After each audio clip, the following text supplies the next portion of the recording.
Is that okay? Is that okay, Amanda? If you introduce yourself at that point. So so what I want to do is tell you why I came to this, because I'm not an academic, why I'm talking to you, and what the messages that I really want to get across to you. When I'm speaking, do throw in questions and stuff, or tell me to stop or repeat something. I'm watching at the end of each slide. I'll check the chat. So it's fantastic to be talking to a group across the world like this. It's just Zoom is amazing. This kind of meeting is amazing, and it's one of the benefits of COVID that we're all pitched into this new world of communication. So thank you very much. I'm going to share my screen. I'm going to hope that it works. Share, view, slideshow. Can you see that? Yes, but I can't see the chat. Ha, okay. I will keep talking, then I'll respond to the chat when I get to the end of my slides. So, as I said, we'll do it in two parts. I'll do the first bit and Amanda will do the second bit. The purpose of this webinar is to continue exploring how we communicate the science to non-scientists. And I'm going to explain to you how we do it and the principles that we use, which are the same actually for any communication of the science, even though it may be very different audiences. So, wait a minute, here we go. Just going to make that's better. Right. So the Child and Family blog, I'll just say a few words about it.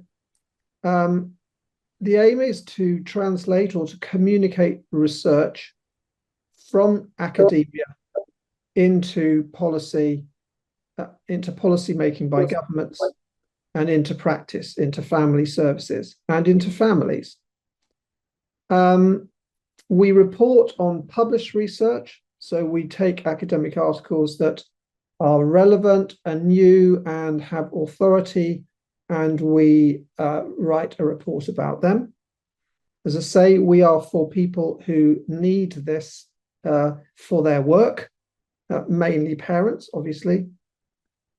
We really focus on clear messages, and just as a matter of scale to show you, we have 450 reports since 2015 and about 183,000 visitors a year. So move on. So let me tell you how I ended up, because I helped set up the website, the Child and Family blog. It happened when I became a father, which was quite a long time ago now. And when we had our babies, two girls, I could see that the policies surrounding fatherhood in my country were just wrong. I didn't really know why. I just knew that there was a massive gulf between my experience and how I was experienced reality and those of all my peers and friends, and what the policy and what the assumptions about what my feelings and thoughts might be. So because I'm a social activist, I thought, I'm going to do something about this. I'm going to fight this, and ended up working with a group of people. We set up the Fatherhood Institute, and the aim of that was to persuade policymakers mainly and practitioners to change the way they think about parenting. And we needed, and we accessed the evidence from experts, from the child development experts, and we packaged that and we made it, and we made the case. We said the situation is wrong, the evidence says otherwise, and we want to work with you to change things. We had to work very hard on what I call narrative, and I'll come back to that. So narrative is, how do you tell the story? And it really matters. And there's a different way of telling, lots of different ways of telling any story. And I'll give you an example of what we did. So if you want to change the way that father-child relationship is supported, you can pitch it different ways. You could say it's good for children, and that would appeal to people whose primary interest is children. You could say it's good for women and gender equality. And in fact, that was one of the main arguments that we used, because at that time, not now, I should say, but at that time, the government was really interested in gender equality. And that's what drove them. We could have used another argument, which is fathers' rights, which would have been a terrible argument for us to use. It's still a terrible argument to use, but it was a very active argument by other groups at the time who were not using evidence. So we had choices, and we had to decide, how are we going to do that? And we did that by listening and understanding our audience and thinking, well, how do we tell this story so that they get it? And it's not necessarily the way that we would tell our own story. So in short, we really needed evidence. We needed the research, and the research was not coming out of academia. It was there, but we had to pull it out, and that's what we did. So in order to change things, we had to extract the evidence and use it. So let me say a few words about the principles that we work by and which apply to every project, any project that you do, communicating the science outside of academia. What are the principles? The first one is we need to choose our audience. We need to know exactly who it is we're talking to. And we have to, telling them facts just doesn't work. If you tell people facts and think that they're going to change their mind, that doesn't work. You've got to go further than that. So we have to establish a relationship with the audience. We need to understand their needs. We need to understand how they think, how they speak, the words they use. And we need to be able to talk with them where they are in their heads. And that's really, really important. And it's also really hard, I have to say, because when you're really, really expert at something, it's very difficult to get out of your head and into someone else's head. We also need to find allies, people within the audience who really do get it. Now, the audience might be policymakers. It might be a group of parents with children with a particular special need. It might be a village community. It could be absolutely anything, but it's always the same, always the same. Find the allies. Find stories within the community of the change that you're seeking. There are always such stories, because you wouldn't be doing this if you didn't know that there were stories. So there are stories about people who have changed. And although that might not be terribly evidence-based, it's emotional, and that's important. Then this narrative thing, again, which I explained before, choose the right words, the right stories, the right metaphors, and then marshal your evidence, your own evidence, if you have it, but also you are academics. You know a massive amount about the topic that you're an expert on. So you know all the other evidence as well. So use all the evidence that you've got, and use your position as someone who is connected to the full body of evidence there.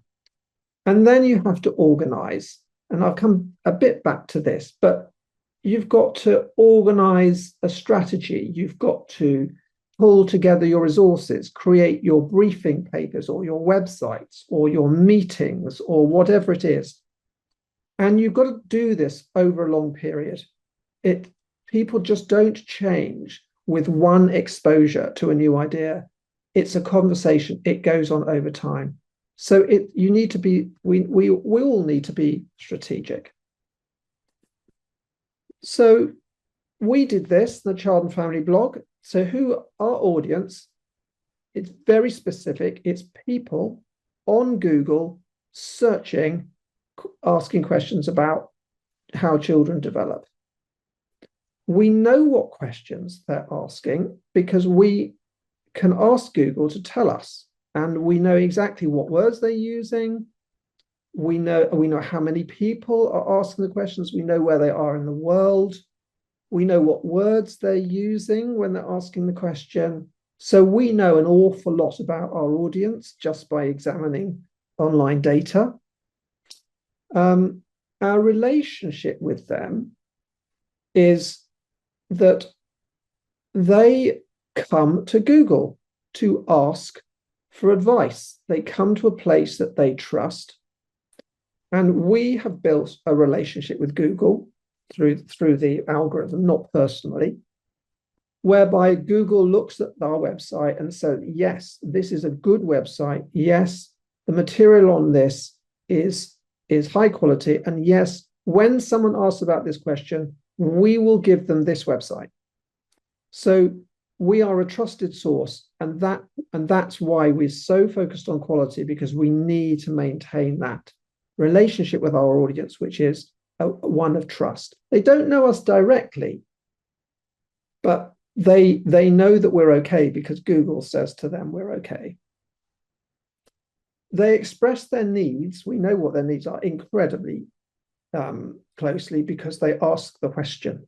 And as soon as they ask the question, well, they're actually asking, they're expressing their needs. So finding out their needs is very easy for us.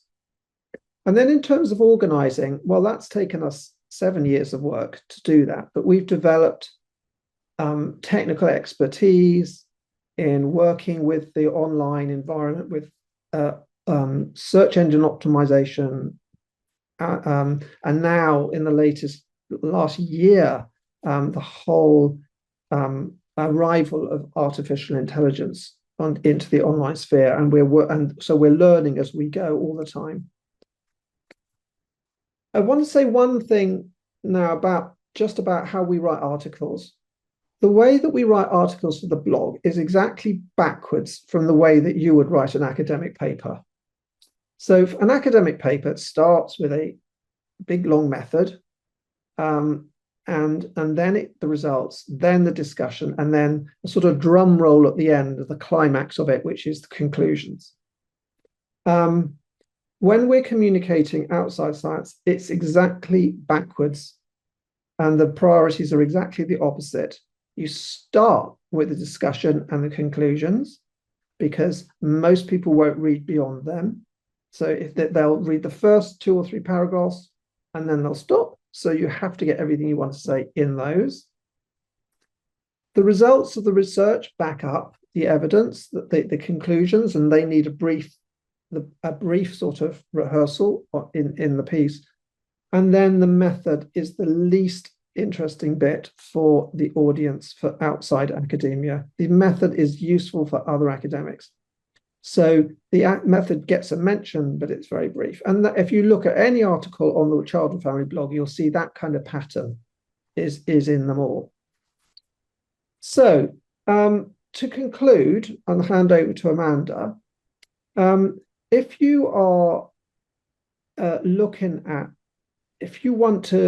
you're here because you're interested in communicating science.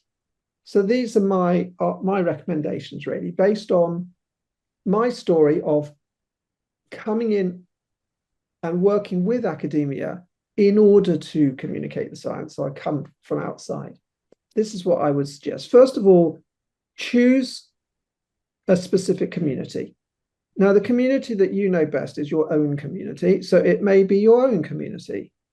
It can be a community of geography, of language, of special need, it could be a professional community, a policy community, but you have to choose one because the communication can only be geared towards one at a time.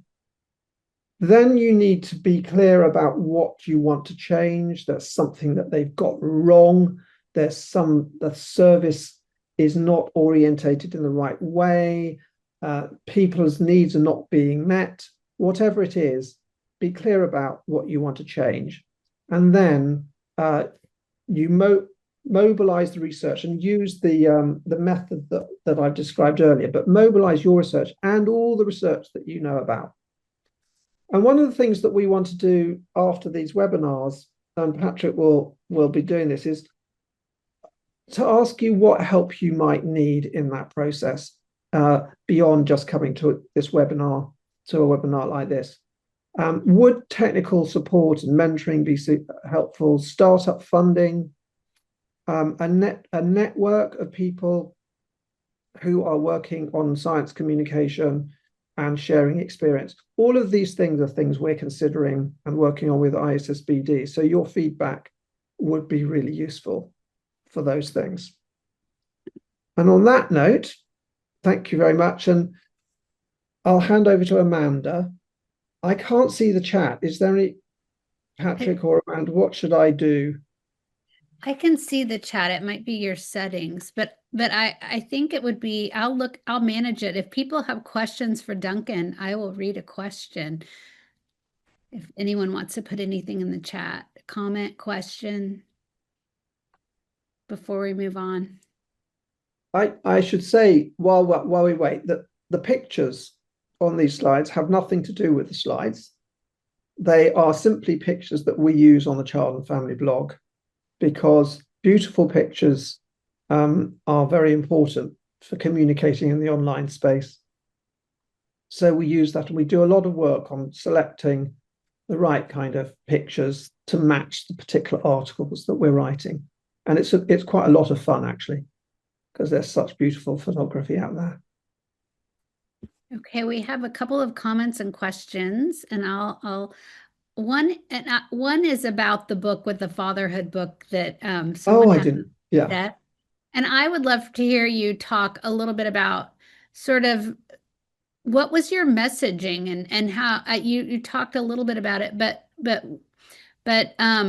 were there clear things where you actually saw change from doing this work?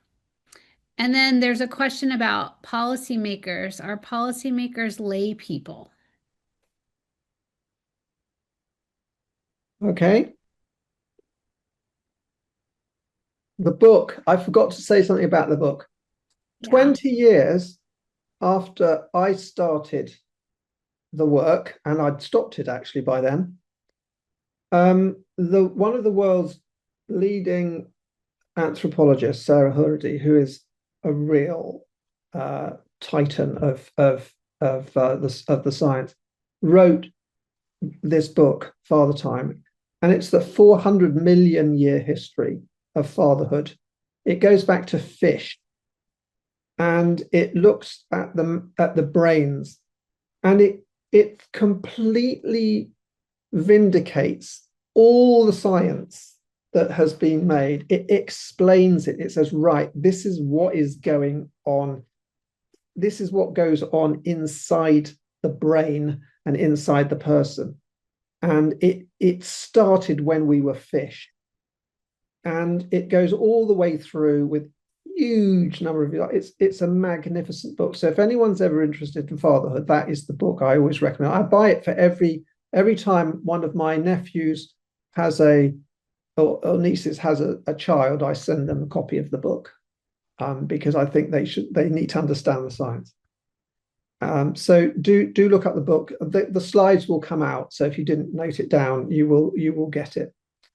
Did something change from my work? That is a very pertinent and a rather painful question, I have to say. It changed a little bit, but I spent 10 years of my life doing this, and it was very frustrating, actually, how little it changed.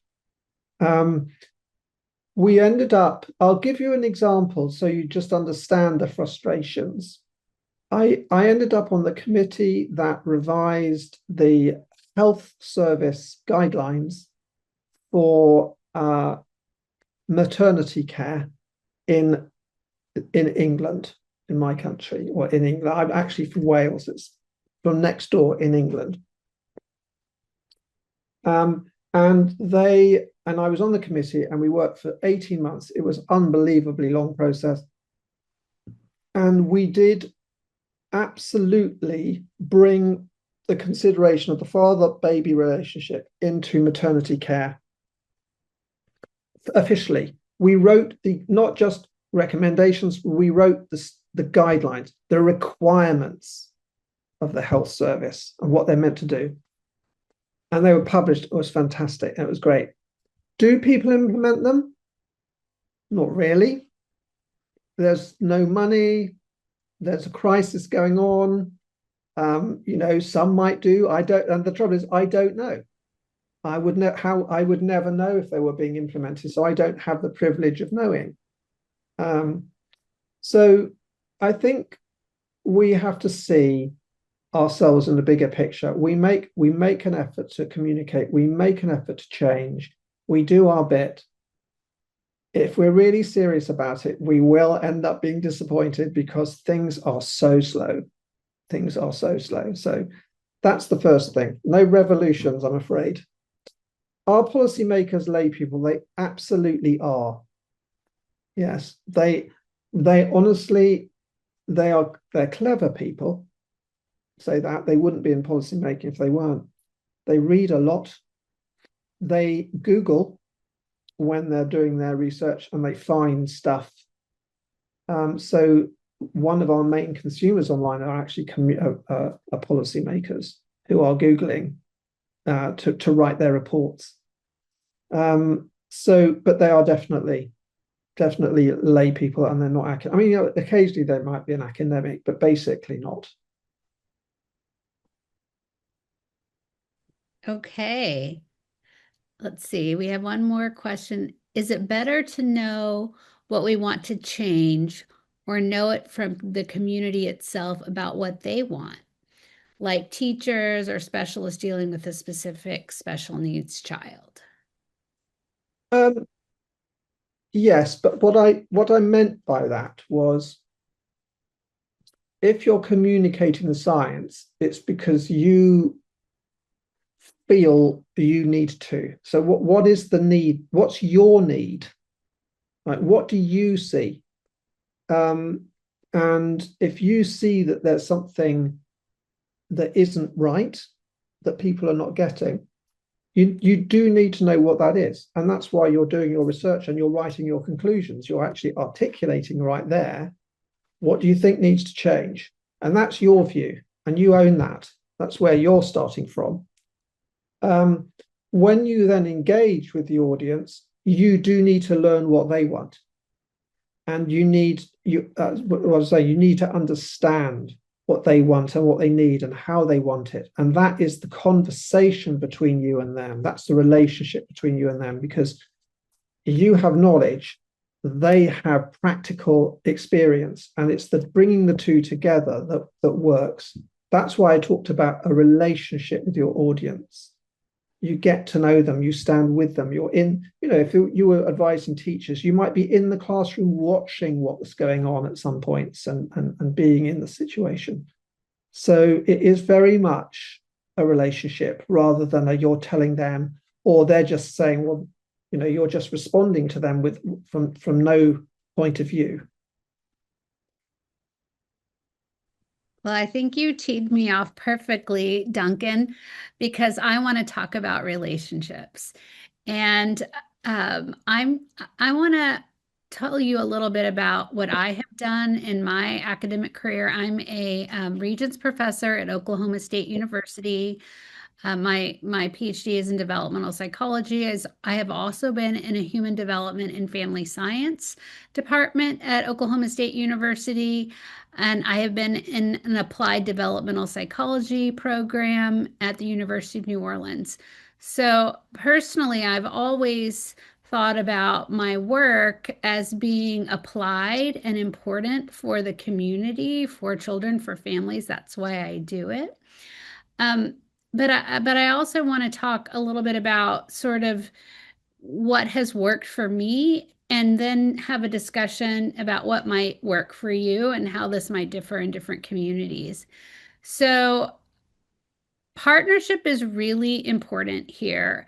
I have found a lot of personal reward from making partnerships with individuals and agencies in my own community.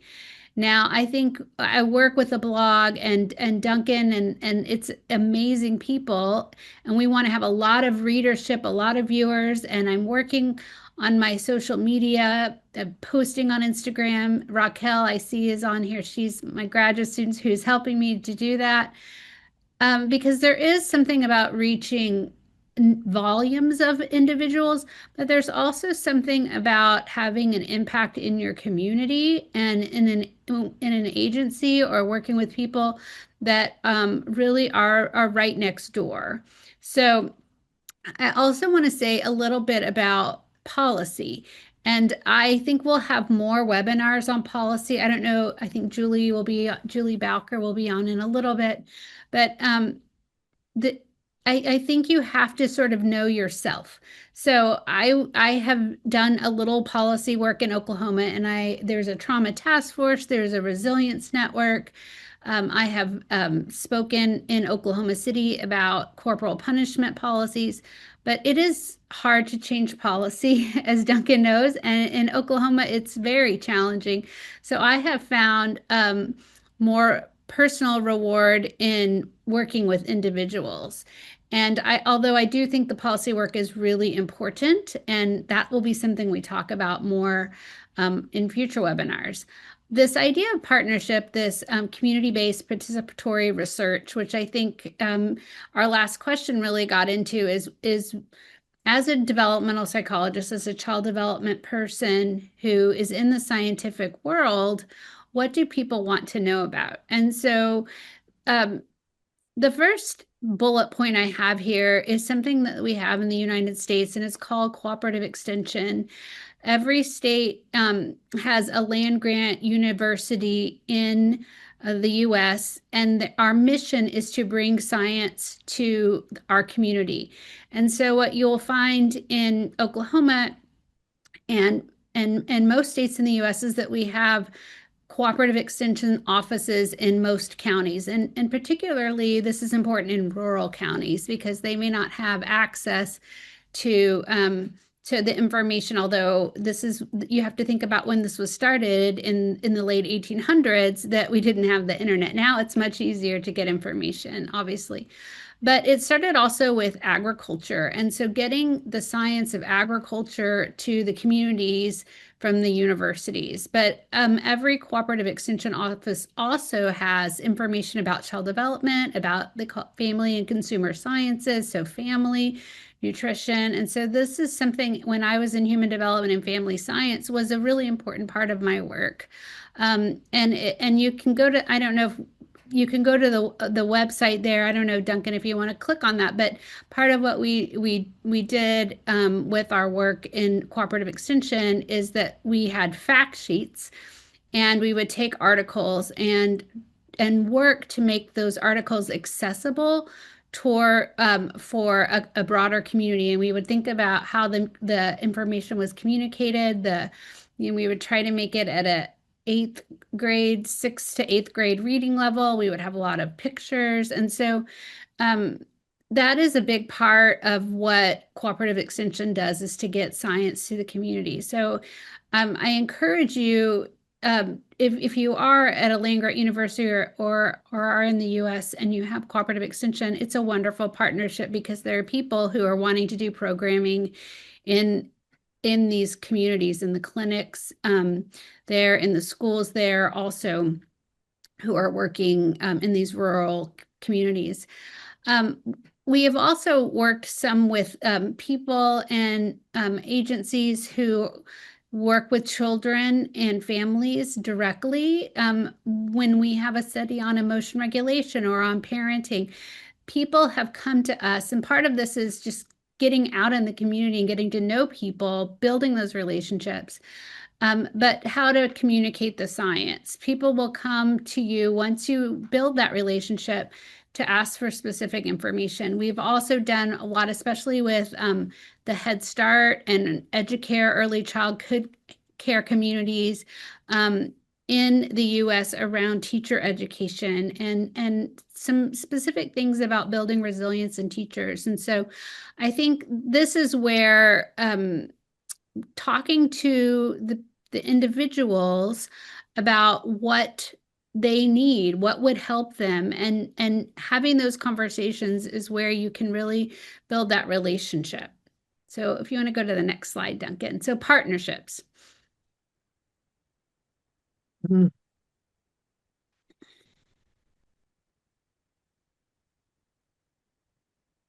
So we have done a number of workshops. We started out doing some, there may be some conferences in your community. I'm actually in Tulsa at the OSU Tulsa, which is a medium-sized city in Oklahoma, and they have every year a Zero symposium around mental health. And so we first presented some of our work at the Zero Symposium, and there were many agencies there who work with children and families. And that was a wonderful way to get to know people in our community who are working with families. And so if there is a conference in your community, in your state, it is a great way to meet people who are next door, and you can get to know what they need and talk with them. So we've worked with mental health agencies, policymakers. We have, like I said, I've been to Oklahoma City. I've talked about corporal punishment policies multiple times. We have, I think there's a really great story there that hopefully Jen Lansford will share at some point, because I think there are changes that can be made. But it's again about building trust and community and knowing your partners. We've worked a lot with childcare centers. We've also worked with, I've done several podcasts for family and community, Family and Children's Services, which is one of the largest mental health organizations in Tulsa and in Oklahoma. And so we've done some podcasts when we've had research that has come out or different books that we've written. All right, I see some websites coming in. So these are just examples of some things that if you take the time to get to know people in your community, it can be really rewarding. And I think now with social media and with websites, we can get this information out even more broadly. So I've done some workshops with Cooperative Extension in Wisconsin. They had something just like this, and we talked about some of our work, and there were individuals, because it was on Zoom, that we could share information that way. So that's another thing that you can do. If you'll go to the next slide, Duncan. Then I think I don't want us to forget about our university students. So most of us here on the webinar are working in an academic community, and undergraduate and graduate students, many of them are motivated and want to do this work because they want to help children and families. And so teaching students actively how to communicate science to a broader audience is a wonderful assignment that you can do in your classes. And so in undergraduate classes, having them understand an article and be able to communicate that. In our graduate classes, I saw Li Shen-Kui on here. One of my colleagues always had students do a research fact sheet, that they did for Cooperative Extension, and they published that based on an article. And so those can be assignments. Now you can have students do, and I think I'm going to do this in the spring, videos where they're teaching a difficult concept, and those can be posted online as well. They have the Society for Neuroscience has a competition for undergraduate students around communicating scientific concepts of neuroscience to a broader audience through a video, and you can even win money. So I would also say that research assistants, graduate and undergraduate research assistants, part of what we have done in the past is to pair individuals who are interested in working with children and families or adolescents with schools and doing research in the community. And part of when you're doing work with children and families is you want to give back what you're finding. And so to really close that loop of the work that you're doing, and then meet with your where you're collecting your data or where you are recruiting from. So that's an important part as well. So next slide. We have been, and again, this takes a little bit of time. I know many of you are early in your career, but if you make this a priority to get to know the people in your community, to do this work in your classes, I think it will benefit you in the long run. And then you can work with people like Duncan, the Child and Family blog, to get your work out in a more broad sense. And also with social media now, we have a website that is our research on adverse childhood experiences and protective and compensatory experiences. It's acesandpaces.com. We have a specific place on our website for parents. It's getting easier and easier to develop these websites. Many of you may have university support that can do this. I have found that graduate students are really good at this, and they have many. We've used Weebly was a website format previously. We've used Wix, but it's something that you can develop a pretty nice website. You don't have to pay thousands and thousands of dollars to do this. And it's a wonderful way to showcase your work, to showcase your students. And so I highly recommend taking the time to spend on developing your website for your lab.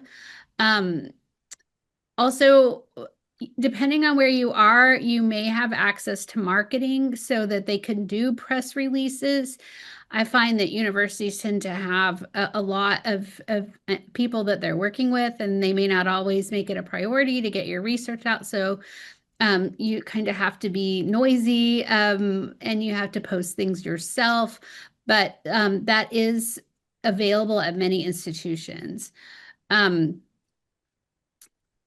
Also, we have partnered with, we have several books that we have written for a broader community. And I think partnering with people who are doing similar work who might be interested in parenting, we have a parenting book that's on the website that, again, being able to talk with individuals who may benefit from your work, I think that's an important extension. It's everybody's different in how they communicate science. I remember Diana Baumrin, who is a seminal researcher in parenting, and she came up with parenting styles. And I remember visiting with her, and she said, I'm the scientist. I just put the science out there, and then I want other people to take the science to a broader audience. And I think that's fine. And she did wonderful work. And people have applied that science to a broader audience. And we have programs like Active Parenting and Circle of Security, many different programs on parenting that have been influenced by her work. But if you want to take your work to a broader level, I think it's something that many of us want to do because that's why we got into this field. We wanted to make a difference. And so partnering with people who are doing that can be really beneficial.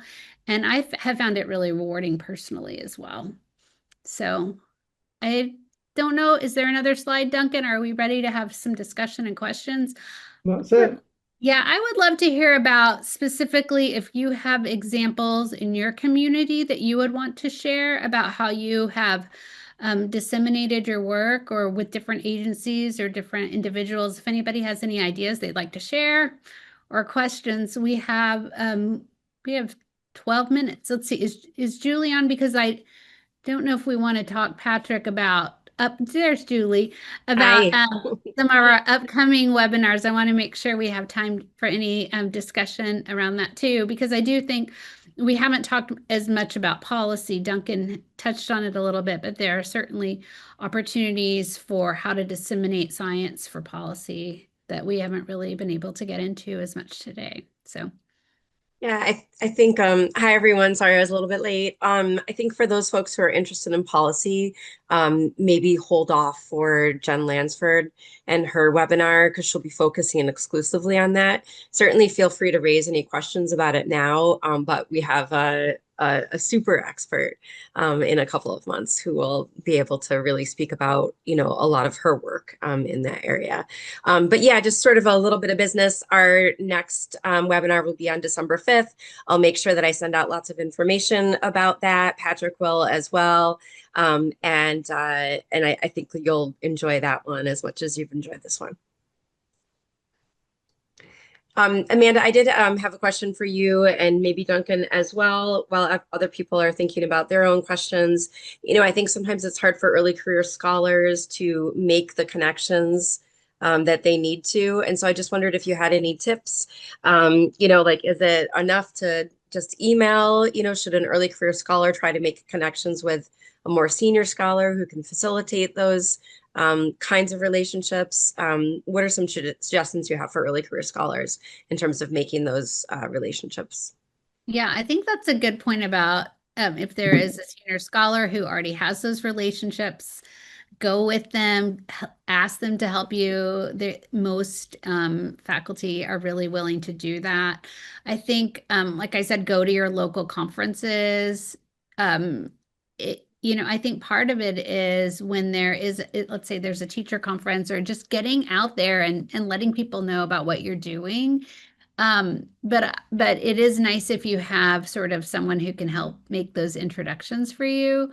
But don't be afraid to present on your work or say, hey, and sometimes people will respond to an email. We just published a study on teacher-child relationships, and I'd love to share it with you. Your schools they often have trainings and they need people to speak. And if you're in their community, they don't have to bring someone in from far away. And so many times there's great work being done right around the corner, and people are really grateful to know about that. So also your university might be able to put you in touch with people as well. So something just to kind of just be open to it. And I know it can be a little intimidating, but I think it's very rewarding. I Did you have any ideas, Julie, too? Sorry, Duncan.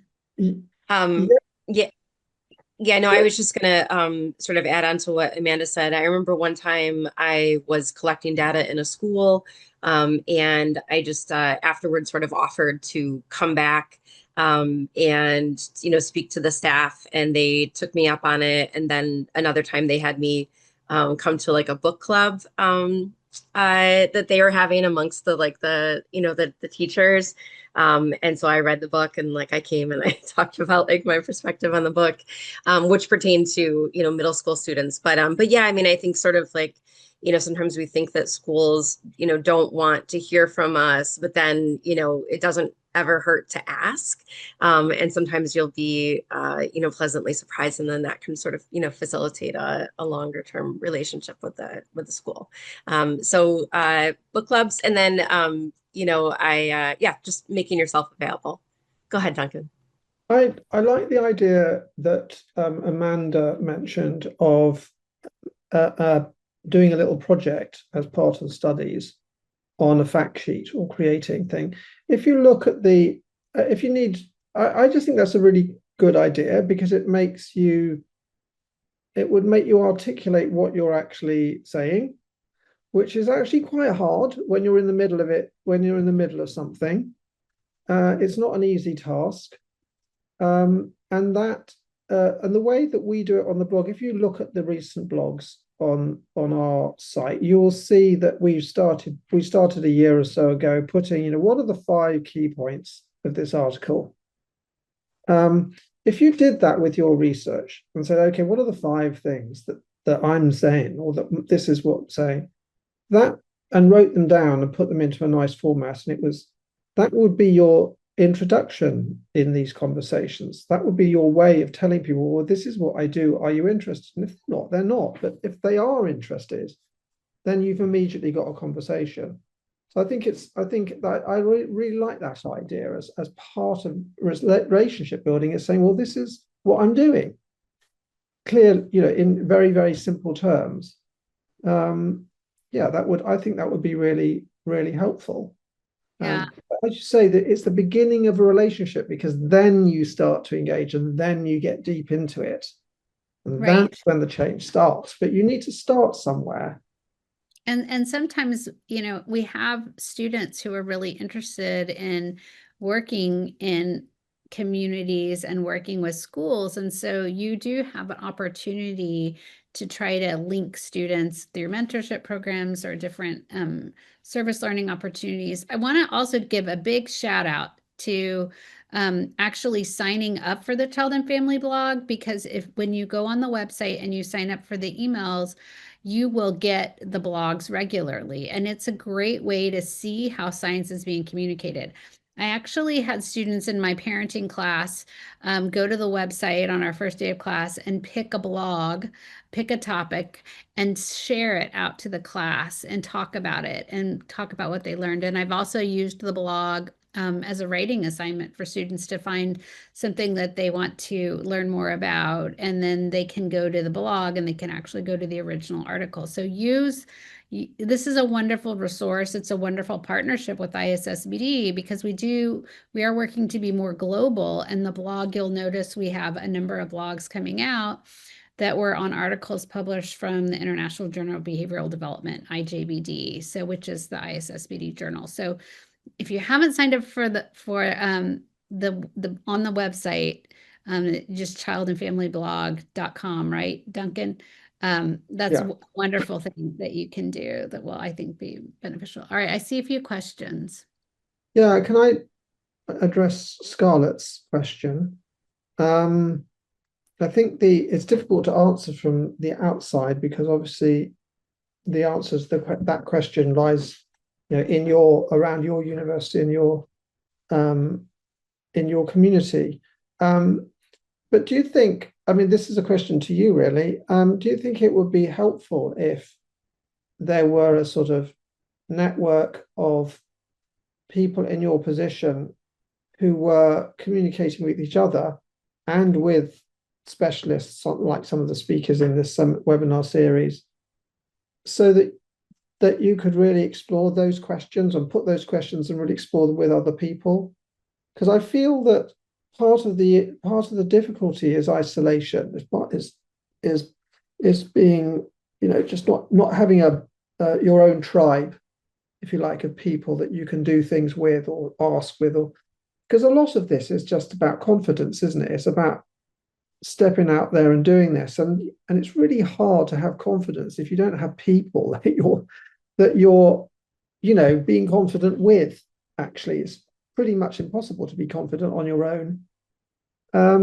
So I'm just wondering, as we explore, we're going to have a conversation about all of this, by the way, in Seoul at the next conference. So if you're going to be there, look out for the session on I've been to one of the webinars.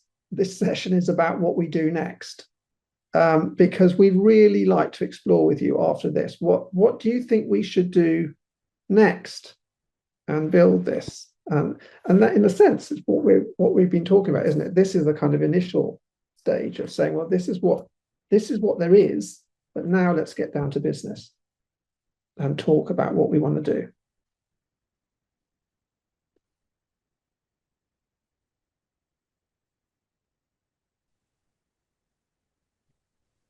Thank you. I think that would be really helpful. I think someone who is starting off like their journey and thinking about ways in which you can get involved in this sort of line of work and kind of build your CV in order to like showcase I do have experience in connecting research and like community needs is something that I think depending on your institution can be a little bit harder to sort of like find, I guess, avenues for you to practice that with. I think like a lot of the people in my institution, I think, have a lot more experience in purely academic settings and communicating information to other academics. And so I think as I've explored my research interests and delved more into the literature, this sort of it's really interesting that you guys are mentioning like community-based participatory research. Me and other students who I'm close with are really interested in sort of that piece that's really like getting in touch directly with the community. And so I think what that looks like in our position is that we have to sort of like kind of stray away maybe from some of like the expertise that a lot of our senior faculty members in our institution have. And so I think like they're very encouraging and us sort of exploring that passion. But in terms of the actual, I guess, and while they have like community connections, I guess as a graduate student, I want to understand and learn like what exactly like are sort of internship opportunities, positions, places in which we can look for that expertise as we continue our graduate training. Because I think like me and my mentors are really aligned in terms of the academic side, right? But what about that like community, work side? And so I think especially as somebody coming into like my PhD journey, not, being like even just a first gen college student, the first in my family to like get a bachelor's degree. So this is all sort of like navigating the options and the career wise and experience wise, I think is something that like I just want to, learn a little bit more about. I think that I love your question, and I think hopefully we'll be able to address a lot of this through the webinars. But I think, knowing where your academic community, where your first job is going to be, and what are the values there. So when I was in human development and family science, part of our tenure was doing outreach in the community. Depending on where you are, you might have to wait until you get tenure to be able to do some of this work because of the way our systems are set up. But if you can find time where you're working with the community and you're still doing the science, and it just means giving a talk now and then or sending information, you can start to develop those seeds that can grow over time. And so I think it's maybe I published one or two less articles because I gave workshops in the community, but I'm really glad I did that. And then the questions to ask. And then when it comes time to recruit a sample, you have relationships. And so I do think it's really beneficial to take the time to do that. But you do have to make sure you're doing what you need to get tenure and to keep your university job, which is important. But I think doing this through the classroom, students love it.